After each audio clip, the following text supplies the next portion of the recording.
Hello and welcome back to another episode of Keep 100 with Dakota and Chorsie. I'm Dakota. And I am Chorsie, and today we have a very, very special guest.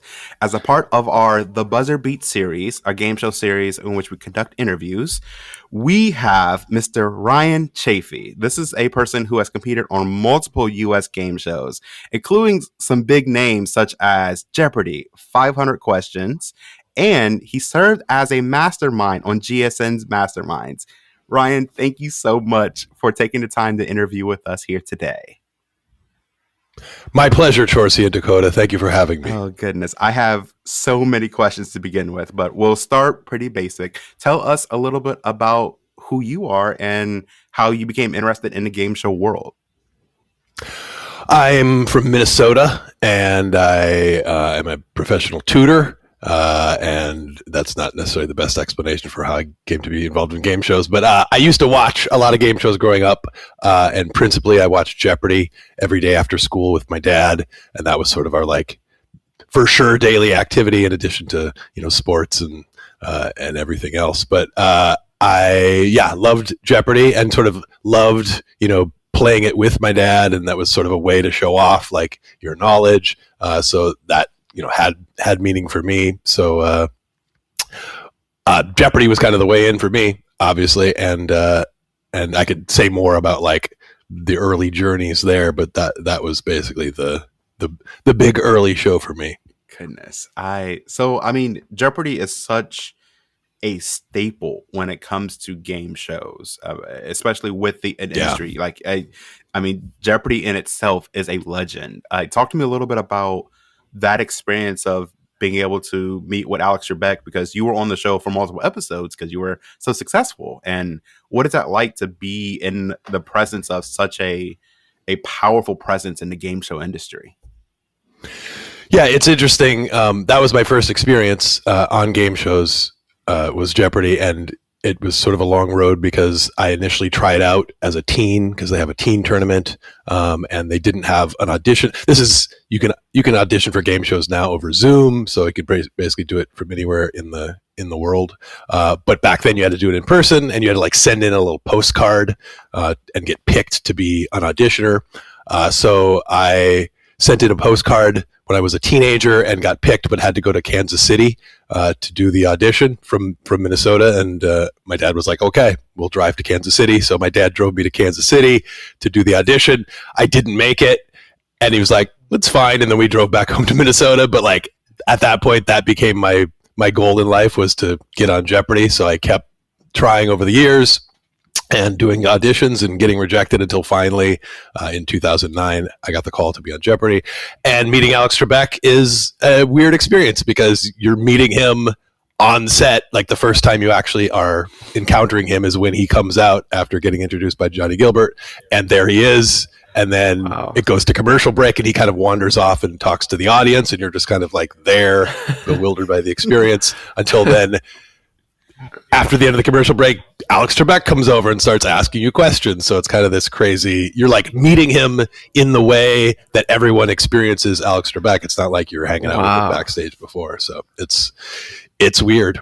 So you're meeting him the same time the audience is meeting you. Wow. That's the thing. Yeah. You're not okay, going to Jeopardy land and then there's Alex Trebek and you hang out for a while. And I'm talking about him like he's still here because he kind of is still here. He's always Alex Trebek. So, but yeah, you're meeting him in the same way that you meet him on the show, is he walks out and there's also rules in game shows that you can't hang out with the person who has access to the questions, because then that would be perceived as potentially shady. So, yeah, that's your interaction with Alex Trebek, and then at the end you do the little chat with Alex Trebek while they're running the credits, and then he walks off, and then you go back to the green room.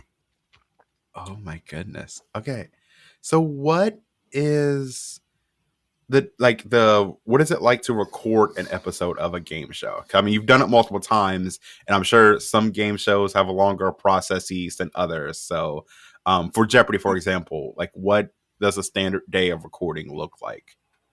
Yeah, Jeopardy does 5 games a day. They do, I forget if it's 2 morning and then 3 afternoon or 3 morning and 2 afternoon, but it's basically they shoot it in essentially real time. So they start taping and they break for the commercial breaks and like have the length of the commercial breaks, and then they continue taping, and it's basically a half hour experience per episode, but it's really like one on top of another, one on top of another. And that's, how game shows generally run, is they want to get as many episodes in a day as they can because it's more efficient to do more episodes per day. So like when you're watching a week of Jeopardy, you've watched one day of actual taping. And you can sometimes see that in the contestants, where if you're watching like the end of the week episode, you're pretty tired out after doing 5 episodes a day. And I think when I was on it, I did like a few at the end of the day and then had a weekend and then a few the next day or the next Monday. But it's really, it's once you show up pretty early in the morning, you do makeup, they prep you. In some shows, like you have to wait a while because you don't know what episode you're going to be on, and they kind of tell you right before the episode if you're going to be on that episode, and then they like whisk you out, and then you're on stage, and then it's like 5, 4, 3, 2, 1, boom, the camera's on, and you're just sort of in the moment. I've mainly been on trivia game shows, and it's pretty. It's weird because you're like on the spot being asked trivia questions, but you're just sort of in this like otherworldly place of like the answer's either there or it's not there. But it's a weird experience every time. Oh, goodness. Wow. I'm so excited. This is like a dream, being able to hear these experiences. This is what I want to do with my life. Are you what are your game show dreams, Chorsie? I want to host a game show. I want to be able to produce a game show idea that I have. Like this is what I want to do with my life. That's why I wanted to start this series, is because this is the biggest passion I have, and I've had it since I was a child. I grew up pretty similar to you, like watching Jeopardy, Wheel of Fortune. I watched a lot of like the Nickelodeon game shows, so Double Dare 2000, Legends of the Hidden Temple, and then that obsession just kind of grew and continued, and people thought I would phase out of it as I got older, and I just kind of dug deeper into it. So then I started exploring, and YouTube, once I had access to YouTube, was a beautiful kind of search engine, if you will, of all the different types of game shows. So now I'm just looking up shows I have never heard of before, some that are different languages that I don't even understand. So I'm just watching the actions to understand what's happening. And do you want to go on game shows? I'm sorry? Or you just want to host game shows, or have you gone on a game show? I think the best way to do it is to be on a game show first, see that experience from a contestant, and then be able to work on the other side. So I definitely want to be on a game show, and then use that information to kind of transform into being able to work on game shows, starting as a PA, work my way up through the ropes. And have you auditioned for a game show? So Dakota and I submitted an application for the revival of Legends of the Hidden Temple. We didn't hear much back from that. And then, I think, let's see. This is kind of different. I have attended The Price is Right live, like a performance of the touring production. So I've done one of those, but that's pretty much about it. Mostly it's been about... Which is interesting, though, with The Price is Right, where like you, as an audience member, you are a potential contestant. Right? Yeah, it's really... And it is so infectious. Because I was very curious, growing up watching The Price is Right on television, I'm like, that energy cannot be replicated. And I was very curious about how do you do this in a theater? And so I remember I was with my roommate at the time, and we're sitting there just having a casual conversation. And then we're in the Ohio Theater in Columbus, and the lights start to dim. And then these 2 big spotlights hit the curtain, and then the music starts playing, and everyone loses their mind. And I honestly, more electric than the Super Bowl, more electric than any sports ever possible. Like the way that energy just lit up that room is something I have never experienced before in my life, and I can only dream and hope of trying to experience again. It is such an amazing, cool show. So fun, so energetic, and it's just as supportive as the TV show. Like everyone's yelling, trying to support the contestant that's on stage. We want you to win the prize. It's so very well done. Yeah, I know that. I don't know the exact mechanics of it, but I think The Price is Right is if you assemble a certain group of people that they tell you that one of you will appear on the show. Have you looked into it? I've noticed it. I haven't looked too much into it, but I've noticed it just based on this was pre kind of their the changes they had to make due to the pandemic. COVID. But I mean, typically, yeah, everyone came in with their identical T-shirts or celebrating a big event, and it seemed that most of the time, especially through like if the host is having communication with that group during some of the off time, to get to know them a little bit. We were having a conversation during the commercial break. It seems like they tend to fall into place, which is good. I mean, it's good television, so it makes perfect sense for the casting. I'm assuming it's casting directors that make those decisions. So, yeah, and the casting people at game shows are pretty important. Yeah. Also, the casting people at game shows are some of the you talk about the energy of a game show. Like the casting people for game shows are some of the most energetic, full of life, like amazing people that you'll ever meet because their job is to like give that energy. Particularly the woman who was in charge of the casting process at Jeopardy when I was on, named Maggie, was just this sort of like, she's the mother of all these contestants essentially. And like, you really feel her sort of love for people and her desire for people to do their best. Cause it's a scary thing for people who just, aren't used to being on television to suddenly be on television, right? You need someone who can kind of support them through that process. And often the people who do that work as casting people at game shows are really great at like helping people thrive in that moment. Yeah, that's so amazing. I was just thinking like, because like some of these game shows, like, yeah, you go in, you can prep as much as you can, but then once you're there under the lights and it's showtime, a lot of people get there. So how, I guess you kind of managed this, but like how effective do you really think those casting directors are at getting the nerves off the contestants? Yeah, I mean that they know what their job is, and they're basically doing it day in and day out of taking people who are having a once in their life experience in most cases. Like for me being on multiple game shows, it's a weird thing to do something that is a once in your life experience multiple times. But yeah, that's the main job, is just to make people comfortable, because what they want and what ultimately game shows want is just like real human experiences, real like life-changing moments where people, either succeed or don't succeed, but are like really going for it and really in the moment. So if they have, people who are wooden or frozen or, not able to function with the TV camera on, it doesn't work for them. So yeah. And Dakota, do you have similar game show dreams as Chorsie, or is he the game show maniac? He's definitely the game show maniac. I really love to write, so we've talked about it. It's like if he gets a game show, I will help. I'll be in the writer's room. I'll help come with games and questions. But he has the drive. He has the passion for this world. Like when he's like sending me names, like, oh, I'm getting an interview with this person. Like you're the household name. I was like, I gotta look him up. I'm sorry. But I grew up with Jeopardy and Wheel of Fortune really as like the staples, just because didn't have the whole like TV packages and stuff. And those come on like 6-7 o'clock. It's easier like for kids to watch too. It's like really family shows because it's maybe around dinner, not too late where kids are going to sleep. So really that nice primetime TV slot. And I've always loved trivia. Like I actually tutored for the past 2 years as well at a middle school. So connections were the same.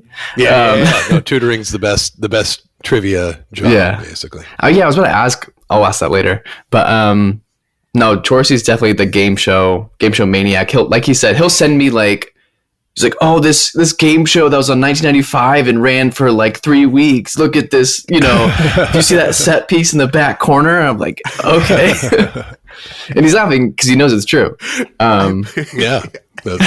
I'm addicted to a good game show set. Like especially because those are the people that typically don't get the credit they deserve. We're both theater majors from Ohio State. So we are actors who have also worked behind the scenes. We've worked together as stage managers. So we also understand a lot of the work that goes behind the scenes of a production that doesn't necessarily get the recognition it deserves. And so I think in turn, I tend to look for those details to be like, wow, this person put so much effort. Even with just a simple light cue, a simple scenic design. Like those are the things that are really exciting because they don't usually get the credit they deserve, and it really can make or break a show. Yeah, like the production level on some game shows is really good, and shows that sort of build-in narrative, like to talk to the writing side of it. Like they also, the people who make the game shows kind of view it as a journey. It's got a beginning, a middle, and an end, and you're taking people along this life journey with the contestants. But yeah, just speaking of the set stuff, like I've never been on the Wheel of Fortune set, but it's like right next door to the Jeopardy set on the Sony lot. So you're kind of in you can see where they do it. I've heard like the wheel itself is like in person remarkably small and sort of it's just like a little wheel, where on the show it kind of looks like this big wheel of fortune. Similar with the Jeopardy set, like on TV it looks like this kind of like expansive forum, and then you're there and you're just like, it feels smaller than it actually is, than it looks on TV. So a little bit of camera magic, sure. But yeah, the nice thing about Game Show Dreams is it feels far away, but it's really doable. And like, if you want to be on a game show, you can get on the game show. Part of it, I guess, I don't know if you have questions about like the audition process, but that's sort of the crucial element to getting on the game show is like playing the audition in a certain way, because they have to want to cast you. Yeah. And if they do want to cast you, they will definitely cast you. And if they don't want to cast you, they will not cast you. And it's you just want to be a person that people are going to root for, basically. And that means having a lot of energy, and like sometimes having an interesting story matters, because all game shows ask you like, what do you do? And I always feel like, okay, well, I do trivia. What other things do I do? So like often my hobbies list is pretty short, because trivia is my main hobby. But they always ask you, what would you do if you won a life-changing amount of money? And I'm always kind of struggling there. But I've finally settled on my sister runs a mainly cat fostering operation out of the home we grew up in. Shout out to Camp Kitten and my sister Becky. Camp Kitten, that's where it's at.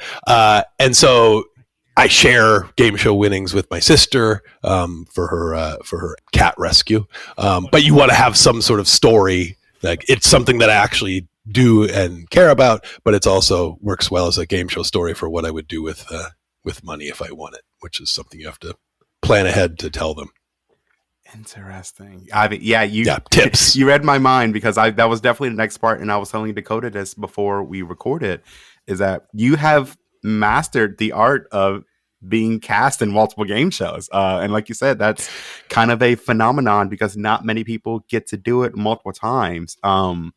And you've been on both sides of it. You've been on as a contestant, but also like as the person that the contestant is kind of competing against. So yeah, talk to me a little bit about how you've mastered your audition process. You said that there are certain questions that that the casting directors and the crew is going to ask you. Are there any other repeating questions that you've noticed since you've done the process multiple times? Yeah, it's basically always what are your interests, and you have to think of interesting things to say, because on Jeopardy, during the period where Alex talks to the contestants, he's basically he's usually going off of this list of 5 things that you've provided them that Alex can talk about, and the casting people sort of help you hone that and make it into little mini stories. So having interesting things for the host of Jeopardy to ask you about is weirdly crucial for getting on Jeopardy. The most important thing is energy, basically, and just having sort of a positive, big energy. And I auditioned or failed the test. So just to go back, for Jeopardy, like to get on the show, you have to take, now it's online, and then I don't know if they're doing in-person auditions during COVID times, but like it's a 50 question test, and you have to get above a certain threshold right. They don't really disclose what that magic number is, but you have to go through this pretty rigorous, trivia quizzing process. And most trivia shows require you to answer questions to show that you can answer trivia questions. Obviously, Wheel of Fortune, they don't ask you trivia questions, but I think they have you solve little games. So the way the Jeopardy audition works is you've taken a test on your own to prove that you can answer a certain number of questions. In the in-person audition, you would take another written version of a 50-question test to make sure you actually you were able to answer the questions that you claimed you were on your earlier test. And then they do like a mock game. And this is a common thing where you just sort of play through the way the game goes, and they film it and they, show it to producers and stuff. And there you're just trying to be energetic and show the kind of energy that you'd have on camera on the actual show. And that's really the number one thing, is projecting more energy than feels like normal, because however energetic you think you're not being as energetic. You guys know, as theater students, that like how you think you're appearing and how you're actually appearing are often not the same thing, and kind of bringing those into alignment is I guess one conception of what acting is like that you're actually projecting what you're intending to project. So just being more energetic then feels like healthy, like you're just really like pushing yourself to exude energy, and I didn't succeed in my initial attempts to be on game shows, because I auditioned for Jeopardy more times, and I tried out for Who Wants to Be a Millionaire and didn't make it until I realized you just have to be ridiculously energetic. So that was the main thing, is just exuding as much energy as possible. Goodness. Okay. All right. Yeah. So energy. I was a college cheerleader, so this should be easy. Yeah, you got this. You better be able to have this part. I'm watching I'm midway through the second season of Cheer. I don't know if you know the Cheer season do you know the Cheer Netflix series on Netflix? It. Yeah. The first well, I won't say anything. You should watch Cheer on Netflix if you are interested in the college cheerleading world. Oh, wow. Okay. So really quickly, we should take a quick break. Great.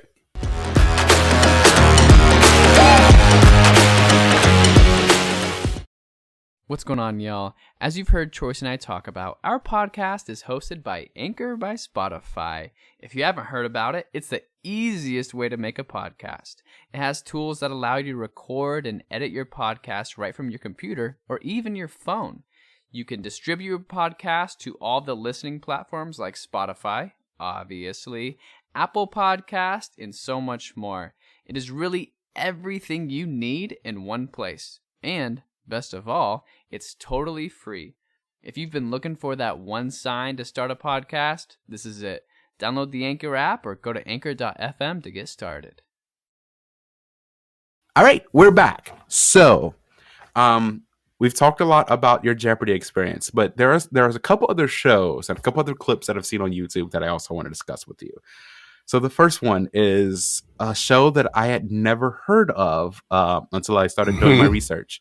500 Questions, which honestly sounds daunting as a title for me. Yeah, I think that's what they're going for. Is like the greatest mountain of trivia to climb, the 500 questions. Oh yeah. So talk to us a little bit about what that show entailed, because this was a very quick show. I don't think it really lasted all that long in terms of a production run. Is that correct? Okay, yeah. So 500 Questions was this show developed by Mark Burnett, who was one of the developers of Survivor. And I actually was a guinea pig for the show before I was actually on it. They were looking for hosts for the show. And when shows are being developed, they have basically contestants who just fill in as contestants for mock runs of the show. So I was like one of the players as they were testing out different hosts.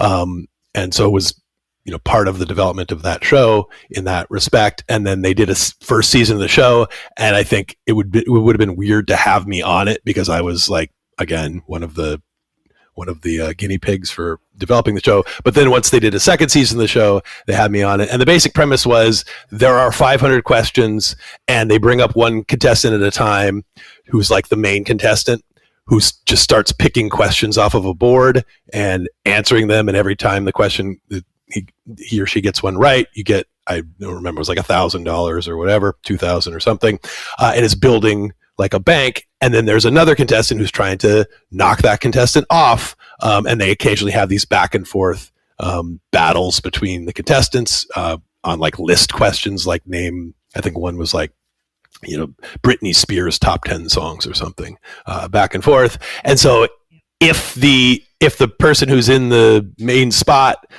misses 3 in a row or is otherwise eliminated by the other contestant, then the other contestant takes over and starts at 0 and tries to answer 500 questions. And they never explained what actually would happen if someone answered 500 questions, because I think the highest someone got was 200 something or something. But yeah, it was any opportunity to be on a trivia game show, I say. So I was very excited to be on that show, and did reasonably well and didn't answer 500 questions, but had a great experience. And they had 2 different hosts. The host of my season was this Dan Harris, who is he's been in journalism for a long time, and he was a really great host. And it's been kind of sad he was such like a wonderful game show host, and some people would maybe not consider that the biggest compliment, but in my world, that is a very big compliment. Yeah. I think in yours as well, Chorsie. And yeah, he was just a very sort of natural, good host, and it was been sad not to see him host other shows, but it was a great experience. I actually got eliminated by Liz Murphy, who is the same person who eliminated me from the Jeopardy Tournament of Champions. So wow. That was not cool of Liz, but hats off to her for my nemesis, Liz Murphy, strikes again. So I'm waiting for the third time at some point where Liz Murphy will defeat me. So she's got like a secret room in her house of just your face, and she's like, I got Jeopardy, taking me down. You got 500 questions and one more. That's right. My scalp's on Liz Murphy's wall. Oh my goodness. Oh. So in this show, in the clip that I watched, I'm still trying to wrap my head around what caused this. So we were rooting for something called a plant battle. Yeah. Even the host there was no one, all America was baffled by the plant battle. No, there's like different categories, and so each category had like 3 different questions, and you would go to which category you wanted to go to based on whether you felt confident about it or didn't feel confident about it, or had like strikes against you because you missed them, so you have to go to a safe category or whatever. But like under one question, or like a few questions per board, would have a battle, which I was saying before is like where you go back and forth, and it's like a list of trivia lists, like name the presidents of the United States or whatever. And I was just saying, like, it would be fun if there were a plant battle, and no one could understand why it would be fun if there were a plant battle, because what's fun about a plant battle? But it had a ring to it. So I kept saying, like, I hope there's a plant battle behind plants, and then I kept picking, and then there wasn't. And then finally I picked a plant question, and there was a plant battle, and it was very exciting. And then Terry Linwood was the rival contestant at that point, and he was also on the Jeopardy Tournament of Champions when I was, although he didn't defeat me like Liz Murphy did. But then, so Terry and I got to engage in a plant battle, and I think the question was something like, there's like the top tree named streets, mm-hmm. So like Elm Street and Oak Street, and so we went back and forth naming trees that were potentially on the list of the top tree named streets list, and eventually I said Aspen Street because we ran out of tree names to say, and that was not right. And so Terry won the plant battle, and then he right on cue he said, "Are you not entertained?" which is excellent line by Terry Linwood, taken from Gladiator, and I lost the plant battle. So, but that's what a plant battle is. But I'm surprised that there was not a spin-off show called Plant Battle. It does have a ring to it. It does, right? Like if you guys could come up with what a plant battle game show would look like, I think that would be a real big hit. At least I would enjoy and would love to appear on it. Especially the excitement around the plant battle. Like people were confused, but people were with it. And that, honestly, that's what you want. That's the interesting thing about game shows is like you get out there and you're like scared the cameras are on, like you've packed with adrenaline and you're kind of like, oh my gosh, what's happening right now? But once you've been in that sort of weird flow of being on a game show, you're suddenly like, anything is possible here. Like this is whatever I make it into. And so for me at least, it's impossible to sort of be yourself and be like, even just talking to you guys now, like at the beginning, I'm sort of like, okay, the tape's running, we're doing this. And it's just, it's for me at least, it's awkward to talk about myself. But now I'm feeling like, okay, now we can talk about pretty much anything. We know each other and let's make this whatever we want it to be. That's kind of the way it is with game shows, is like you're freaked out and buzzing at the beginning, but eventually you just sort of are like in it and you're like, this is fun. And so with the plant battle thing, it was just like, let's get goofy, let's make it fun and wacky. And so I was able to like make it into something out of nothing. And that's part of what the producers want. They want you to like make it an interesting experience. So that's was able to make that into an interesting thing. Yeah, I mean, it's a very memorable clip from the show, and it fascinates me because the show concept and the way, excuse me, the way the show is designed is very intense. It's very, it's a no nonsense type of show. I mean, I think one of the taglines is something of like, "There's no help." There's no call a friend. There's nothing like that. Either you know the answer or you don't. It's very, very much simple to the point. So to have this comical moment in this show was so fascinating to watch, because it was just like, okay, like it humanizes everyone that's on this show, right? Because I think, especially for a show of that stature where it's like everything is very serious, sometimes the viewers can kind of detach and be like, oh, well, these are just very smart people just being very smart. And it's like, but they're also human beings, and they have other emotions they can express. And I think, like you said, that's what producers are looking for, because it's that humanizing aspect that brings people back to watching these game shows more and more.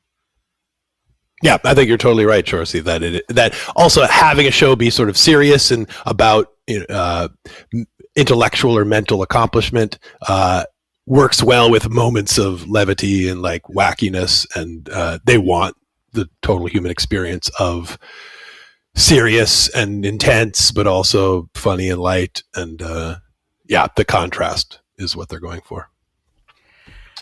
So I got a question. Do you think, so including like 500 questions, like how daunting that show might seem to people coming on, do you think your experience on a lot of different game shows and like on Jeopardy, when people win a lot and go on runs, do you think having that experience and knowing the energy kind of required to look good on the show gives you an advantage over people that are new to game shows? Yeah, there is a thing on Jeopardy where the returning contestant has a lot of power just because they know the deal. They've done it, and like when Ken Jennings was on his run, eventually people would like, he had been on so long that people had seen his first few episodes and got there and saw that this guy is still on the show, which the psychological edge there is pretty big. So yeah, like having had the experience makes going on a game show a very different experience. And Jeopardy was my first experience, but subsequent experiences have all been sort of, I know what this is like. This is familiar.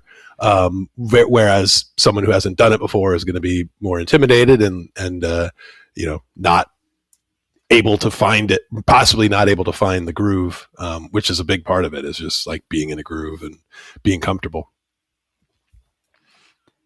Fascinating. Yeah, isn't it? What's more fascinating than a guy who's been on game shows talking about being on game shows? It's cool. Right? It's cool. This is all I want. I'm with you, Chorsie, that I'm like if I could just spend every day being on a game show. I mean, so that's the thing. Like with the host, like that is what the host experience is you're just on it. You're a person on a game show all day. Yeah, wouldn't that be awesome? yeah. Well, that's why. But the thing is, like, it is something you can do, and like I have met a lot of people who develop game shows, and it's a job. Like you can be a professional game show developer. I don't know whether your thought is like this is perhaps unobtainable, but it's totally obtainable, and it's totally something that people do. And there's game show development companies that I would encourage you to look into contacting. And the people who work their way up, and I've met people who work their way up through the ranks of game show development operations. Like, they're people who love game shows. It's really the way you're talking about them is how the people who work their way up through the game show ranks come to it. Is just like loving that excitement, loving the big cash, the big the big sets, the big fun of game shows. So it's really an unobtainable dream if that is in fact your dream. The first step, Hell yeah, it is. The first step is, I feel like I need to be, not to quote Hamilton, but you kind of have to be in the room where it happens, right? If I want to work in game shows, I need to get to California. So the goal is, around this time next year, I want to move to California, because if this is what I want to do, I need to commit and I need to be there in order to be able to work in this industry. So absolutely, California is where like it's the epicenter of game show production. However, I've participated in development processes for different game shows that have been conducted over Zoom, where like even the person who's going to actually host the show is in Australia. There's contestants in various places, or mock contestants in various places in the United States, and the people who are developing it are wherever they are, usually in Los Angeles. But like the COVID Zoom change has made it so you can get your foot in the door probably over Zoom from where you're at. But yeah, ultimately, it seems like for now you still would have to be in Southern California probably. But there too, like, you're allowed to move. So yeah. Oh, wow. Alrighty. Yeah, but it's interesting to hear you expressing this sort of passion and this dream and this desire, because it's a really reachable goal. So that's very cool. I was the child who we had The Price is Right and the Wheel of Fortune board game, which most people look at me and like, there's a board game for either of these? Yes, there are. There are multiple versions, and I probably have owned them all. They're going to do some marketing of products to try to sell those. Yeah. And when like we would play Wheel of Fortune, when I was a child, I didn't want to play the game. I wanted to host it. Like, that's what I wanted to do. I was setting up the puzzles and telling my parents what it was, and they were playing with me. And like, even when I remember, oh my goodness, I get to tell you the story. I got in trouble. I didn't realize it until years later, but I was in trouble in middle school for a school project that I did. So my favorite game show growing up was called Russian Roulette. Mark L. Wahlberg hosted it. Another trapdoor, simple trivia quiz show. Yep. So I didn't realize the implications of what Russian Roulette actually is. I only knew the game show. So we had a book project that I had done, and what I did was I took the end game of Russian Roulette and made a PowerPoint with like the 6 drop zones and a little timer to show people, and we did like a little quiz thing. So I just read questions as quickly as I could to see how many people could get. I didn't realize what the aerial view of the stage represented. And so we had just gotten smart boards in our school. And so, that image, that circle, this PowerPoint that I had drawn shows up on the screen. And I remember my teacher gasping. And I was like, I have no idea why she's gasping.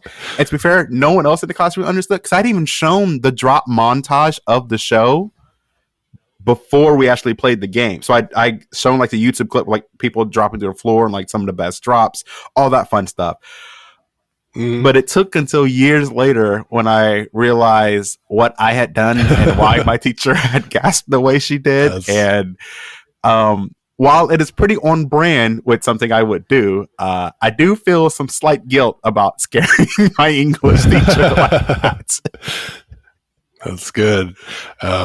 It's a weirdly edgy name for not a super edgy game show to call it Russian Roulette. That's a little brutal, but there's always that desire for edginess and a hook, and that is certainly a hook. Goodness gracious. Yeah. So I won't make that mistake again. Now we know we're well informed. But yeah, I mean, game shows have always been how I've been able to relate to people. I strongly believe game shows is what helped me to even be able to read. I mean, I watched so much Wheel of Fortune as a child, even just that basic being able to analyze letters and words. And I have this weird thing where I can look at blank spaces and have a pretty good idea of what that word can be based on a process of elimination. It helps.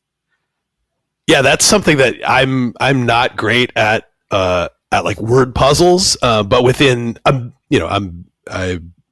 fairly entrenched in the trivia community, and there's a lot of overlap between people who are very good at word puzzles and people who are very into trivia, and obviously crossword puzzles there's a lot of overlap with that community. It's weird that there's these sort of subsets of game show types. Like there's the trivia shows, there's sort of the wordplay shows. Obviously, there's the more physically, performing physical tasks type shows. Do you have preference for one of those subsets, and for you as well, Dakota, of just like, do you prefer? Because for me, I've only gone on trivia game shows, and that's really where my interest is, because the competitive aspect of trivia is the main thing I'm into, which I think on some level is, starting with Jeopardy with my dad, like, look what I know, look what I've learned. And you can like also study to get better at that. It's hard. I think it'd be hard to study to get better at Wheel of Fortune. I'm sure people do that, but like, is your interest with trivia,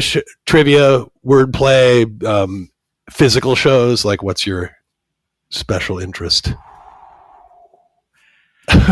Just all of them is what I'm getting off of your reaction. One of my favorites was Legends of the Hidden Temple. Well, I can't say was. It has been revived. So is Legends of the Hidden Temple. Because I love the fact that it felt like it was a nice mixture of all of it. Dakota and I used to work at an escape room together.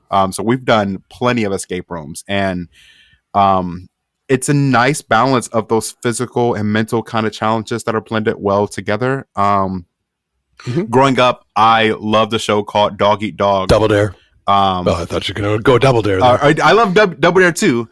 Sure. Dog Eat Dog was like one of my favorite shows. Brooke Burns hosted it, and I just thought it was fantastic in terms of it wasn't just always physical. It wasn't just always mental. I love aerial challenges. I love pool challenges. And there was some where it's like, you just need to figure out what the connecting link is, kind of like a before and after Wheel of Fortune puzzle. It was just so very exciting just to see all those different aspects. I probably lean more. This is a very difficult I know, but I like that, but it's something to sort of decide, because what area you're going to specialize in. I guess as a game show developer, you wouldn't have to necessarily pick one angle, but I think there are people who sort of tend towards trivia versus the other styles of game shows. That makes sense. I was definitely more of like a trivia person growing up. I was like nerdy little bookie indoors kid with allergies to everything. Like played sports, but that was just be with friends. Like growing up, like watching a lot of Jeopardy. So I've always really liked trivia games, and also because trivia games are really, I think, more accessible to a lot more people. Like you don't have to be like incredibly physically fit to do it. Sometimes with like Legend of the Hidden Temple is like a mix of like American Ninja Warrior. Sometimes it looks like, even though it is so exciting and I would love to do it, but like trivia, because like you said, you can study for it. It's just you versus somebody else. Like how well do you know Gothic architecture? Yeah, there's not that many outlets for like brain showing off in American sort of media and pop culture. I guess, obviously there's like, writers, you can be a good intellectual writer or something like that. But just in terms of like entertainment media, like trivia game shows are one of the few areas where it's like you're celebrated for what you know. And it's obviously what you know is not necessarily a deep knowledge when it comes to trivia. It's mostly just, knowing like what's the answer to the question. Yeah. But it's like a who or what or when question, not a how or why question. But nevertheless, it's like it's adjacent to deeper knowledge. Yeah, I I think the majority of the shows that I grew up watching lean more towards word or trivia some way, shape, or form. I mean, with a show like Who's Still Standing, it's a weird mixture of both. Because you can either know the answer to the question, or if you don't, I mean, the weird thing, I won't say weird thing, but the interesting aspect of that show is you don't have to know it. You just need to be able to say it somehow. If you can figure out the letters, they give you a couple. We'll show you how many letters are in each word. If you can figure it out, I just need you to say it. That show was trivia, but you were given some help with some of the letters in the word, and you could say multiple answers, which is also nice. I like trivia questions that tell me what the first letter is for whatever reason that like gets your brain in a particular place. But so in Russian roulette was trapdoor as well, right? Yep. Where you fell through the floor. Yeah. So there haven't been enough shows with trapdoors. I feel like that might be a niche where you can like bring back the trapdoor aspect of game shows. Chorsie. Honestly, the thing, because I have a couple shows that I have like preliminary concepts on, and the thing I am struggling with, and I'm trying to be honest with myself, is not everything needs to be a trapdoor. Because I want to just put it on every game and everything, and it's like sometimes it doesn't fit, and that's okay. And my brain is like, no, it's not okay. Do the opposite. Why not have a trapdoor? Do an ejection seat. Opposite. There was one show sucked up through the roof. Yeah. There was one show in particular I had designed, I was working on, and the show itself is like, how do I talk about this? It's a show of like elegance and kind of class. And so it's like the trapdoor aspect did not make sense. And I was like, no, it's going to work. I'm going to put it on here. And then as I was like testing the show by myself, and I'm talking it through and I'm working through the rules, and I'm like, it's ridiculous. You're trying to do too much in one. So that's what I've been focusing on as I've been kind of trying to create a couple of these ideas. Is there's so many ideas I have in my head that I want to do, but don't cram it all into one show, because I think the shows that work best are those that are easy to understand to the viewers at home and have the ability to be able to have some aspect of it played at home. I think viewers want to be able to play, engage, and be able to feel like they're a part of the action, even if they're not in the studio. Having been having been part of the game show development process, I've had a chance to see how the minds work of the people developing the shows, and what you just said is exactly right. Having it be simple, understandable, it's this beat, it's this beat, it's this beat, but having some level of complexity so that the show develops, that it's not the same thing every round, that there's some build towards a climax, and also figuring out like what the elimination aspect is going to be, because obviously on Jeopardy it just comes down to Final Jeopardy, but other shows kind of knock people off and you end up with one contestant. But those mechanics have to be simple, yet have the opportunity for some level of like complex gameplay, which is a tough needle to thread. So, and I think ultimately, I mean, there's a couple shows that like I started working on, and I'm like, this is boring, and I feel like if I'm bored of it, as the creator of it, there's no way this is going to work, right? There's no way. If I can't be excited about what that show is, then it's not going to work. And one was able to be salvaged by some rule edits. The other, it was boring because there was so much I was trying to do that my brain was like, I can't understand this, so we're checking out. And so that's the biggest thing I've been learning, because I've been just like researching and looking at so many different game shows all across the world, just to look at what works. Because like in the UK, they thrive on trivia game shows. Yeah, like, that is, I said 85% of what you'll see is pretty much just trivia game shows, or maybe like some specific skill type game shows. But there's not a lot of physical aspects to it, and there isn't a lot of like we have shows like Wipeout, like physical comedy shows, I think is the best way to describe them. There isn't a lot of that in the UK. No, that's a particularly American thread, is the sort of dumb, not to be diminish it, but like sort of essentially dumb game show where people are kind of made fools of. like Wipeout. Yeah. So that is something I've been researching more and more because like there are two particular shows that I love over from the UK. One is called 1,000 Heartbeats. And it is these kind of puzzles or trivia questions. But the time you have to complete these questions it's based on your heart rate.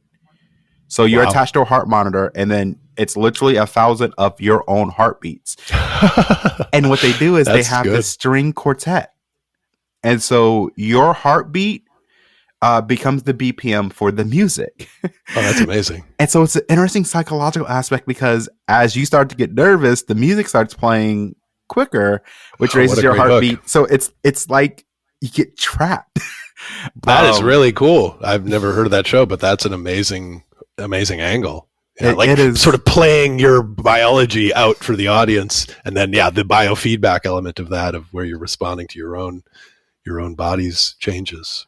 So cool. It's such a cool show. And then the other one is called 5 Minutes to a Fortune, which I would love to import over here to the US. I think it is such a fantastic show. And so the way it works is it is a co-op 2-player game. So you bring a friend on, and one person plays the game, the other manages the time. And there are 5 games that you have to play, and then you're given 5 minutes of time. So the person in the back kind of sets the amount of time that I think the person playing the game can complete the task in. Got it. And interesting collaborative angle. Yeah. And so there's a huge, I keep wanting to call it a time turner. I know that's not the proper term, but the Harry Potter in me, what is that called? Hourglass. There we go. Hourglass. There's a huge hourglass on stage. And so about 5 seconds before the clock is going to run out, the time turner starts flipping over and the music starts doon, doon, doon, doon, doon, doon, and building up. And what happens is if you run out of time, you still continue to play the game, but you literally watch the money that you're trying to win drain out from the hourglass. And I'm like, again, it's the psychological aspect of like trying to stay calm while you literally watch yourself lose the money that you're trying to win. So fascinating. Have you seen the show Divided? Oh my goodness. Yeah, because that reminds me of the end of Divided, where you have the final 3 contestants have to decide who gets the most, the least, and the middle amount. And like as they're deciding, they're losing their bank, which is kind of an amazing dynamic. It is. There was one episode I watched. I think I had watched the show a couple months ago. There was one episode I watched. It was someone who had, honestly, they did not really participate. Exactly. Those people are the ones who always demand the big money at the end. And he was like, ruin it for everyone. I'm taking A, and if I don't get A, no one's getting any money. And they sure enough walked out with no money. And I'm like, oh my goodness. That was one of the most cutthroat shows I think I've ever seen. And the particularly amazing thing about the design of the show is, game shows give away money, but if they can give away less money, they're happy to give away less money. So the design of the show makes it more interesting if they're giving away less money, which is pretty ingenious from a budgeting standpoint. Oh my goodness. That show gives me slight anxiety. Yeah, for sure. It's a great that would not be a show I'd want to be on because I think it exactly. Well, I'm not even sure I could manage hosting it because I tend to like the positive aspects of game showing. Not saying that's the negative, but that is, in order to host that show, you need to be able to like stay impartial. And I think in those situations where you see someone kind of, playing a bully card, playing a bully role, that's difficult. It was hosted by Mike Richards, who ran into a little trouble with the Jeopardy situation, but like he did a really good job with that show of keeping it like the audience was with him, and I think that's what ultimately what you want in the host is like that the audience sort of likes the host and feels comfortable with the host, and he kind of helped the audience navigate the potential cringiness of these squabbling contestants, which worked well. Goodness. Yeah. Wow. I forgot about that show. I'm gonna have to watch another episode. I can only manage like one or two if I watch it because I can't binge watch that show. That's a rough one to get through. But it was good. Oh,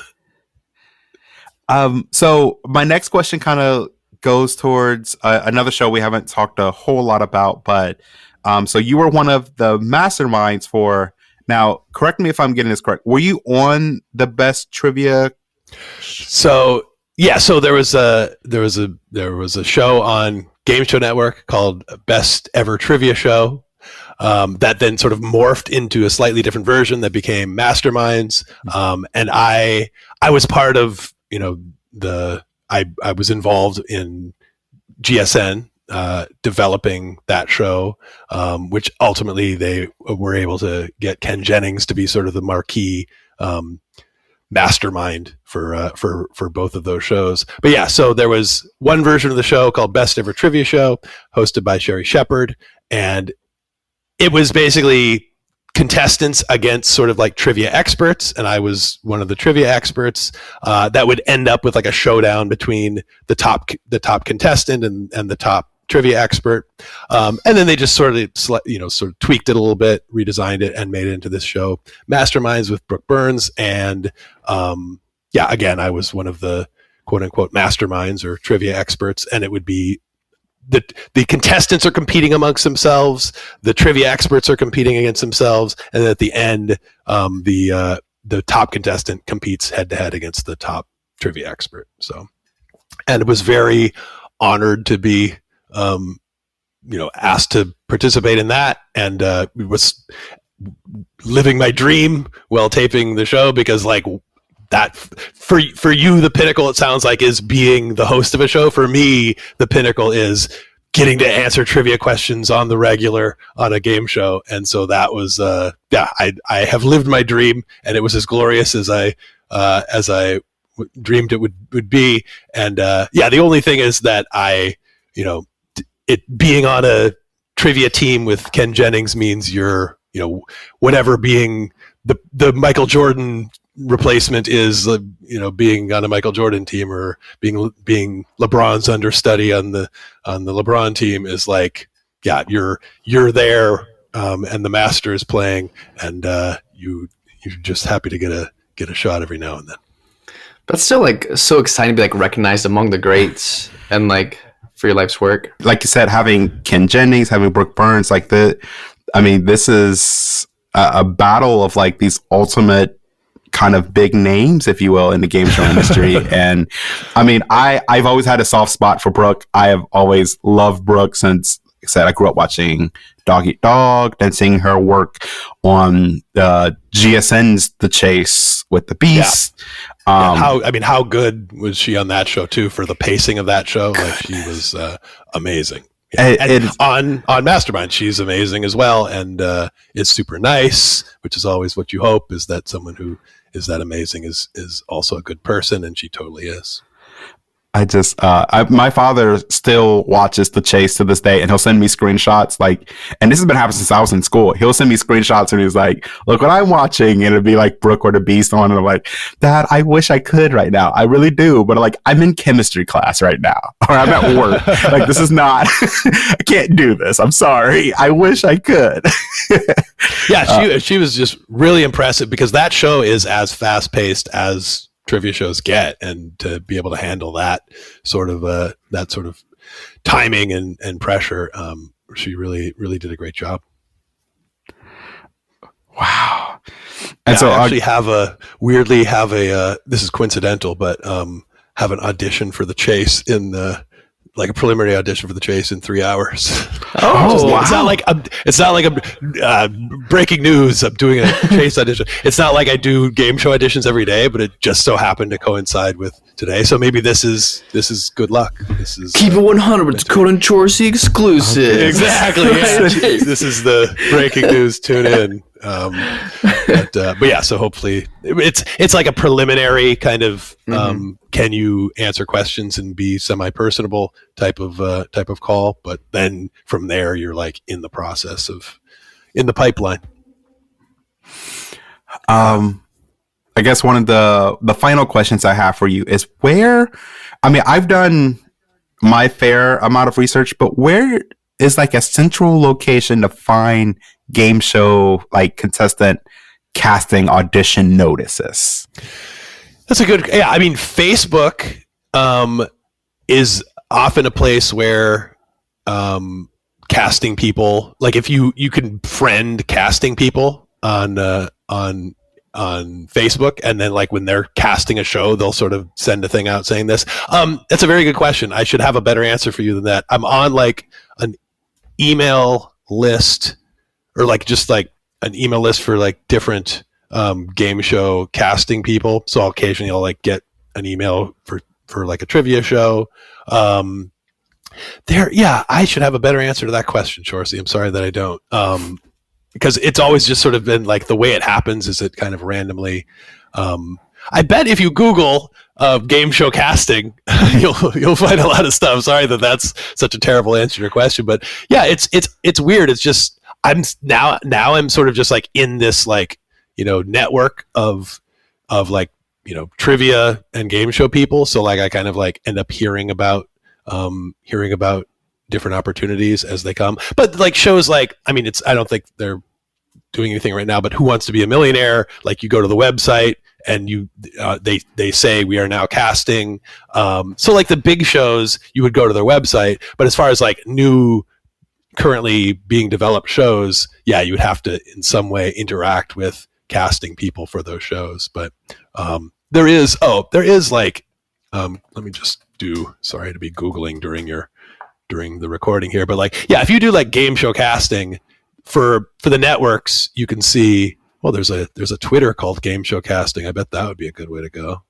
Because it really is just like, yeah, you're asking the opposite side of the question of the game show casting people who are like, how do we find people, right? Like, if there's good people out there, they want to find those people. And I've had, you know, game show casting people ask me like, do you know people who would be good to be on this show? And you know, it's sort of that informal on some level. It looks like this game show casting, not to like be promoting a particular Twitter account, but like game show casting looks like they're pretty hooked in. I guess their last one was from February. If you want to be on Password with Jimmy Fallon, this might be it, Chorsie. There's February 1st tweet about a casting announcement for Password with Jimmy Fallon. So this could be your first show. Reviving Password. Okay, that's the thing with Jimmy Fallon. Like that would be that might be the one. That might be the way to go. A Beat Shazam casting, the Cube casting. Okay. So yeah, it's exciting. So my old friend at Game Show Casting Twitter is where you want to go. I'm sorry if that's a bad advice, but no, I think that's great because I mean that's what I've heard. To be honest, it's kind of pretty similar to what you said. Finding casting directors on Facebook, and they'll literally just post a notice, and it's like, hey, we need people. There's, then, like you as said, far as I'm aware, shows. Yeah, as far as I'm aware, there's not some secret casting network that I'm not aware of, because I feel like I've been around this block enough so that if there were, I would definitely know it. And it's the internet is the answer, I guess, to the question of how do you find out what shows are casting. Alrighty. Well, I think this about wraps up our interview. First, I just want to say thank you so much for taking the time just to sit and chat with us. I truly feel like I can accomplish anything I want to today. Like I love that, Chorsie. And thank you, Chorsie and Dakota. Thank you for caring about what I have to say. And absolutely. And for sure, always follow your dreams. And in particular, Chorsie, because you have expressed the most passion about following this dream. Like I really, really want to stress that like this is a super achievable dream, and you just have to take concrete steps to do it. And if there's anything that I can do to help, just let me know. Thank you, sir. I so greatly appreciate that.